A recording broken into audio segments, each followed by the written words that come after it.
সকলোকে নমস্কাৰ জনাইছোঁ।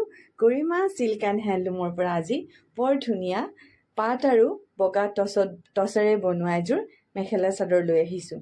চাওকচোন ডিজাইনটো। আহিব মেখেলাখন চাওক। বগাত মাল্টি কালাৰে বনোৱা কাৰণে খুব ধুনীয়া লাগিছে কাপোৰযোৰ। এইখন আহিব চাদৰ। চাদৰখনত এনেদৰে কাম কৰা আছে। এইটো আমাৰ বহুত মৰমৰ আৰু বহুত সকলোৱে বিচৰা এটা ডিজাইন। বহুত পুৰণি ডিজাইন, গছ বুটা বুলি কওঁ আমি।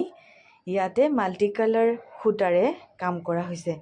মেইন কামখিনি গুণাত থাকিব। এইটো আঁচলটো এনেদৰে গছ বুটা ডিজাইন কৰি দিয়া হৈছে আৰু গোটেই গাতে এনেদৰে সৰু সৰু বুটা। এইটো সকলোৰে প্ৰিয় ডিজাইন। গতিকে এই কাপোৰযোৰ মই বহুত বনালোঁ। আচলতে বনাই পেলাই ৰৈ নাথাকে, চ'ল্ড আউট হৈ যায়। গতিকে কোনোবাই যদি বিচাৰে তেতিয়াহ'লে মোৰ নাম্বাৰত যোগাযোগ কৰিব পাৰে। ধন্যবাদ।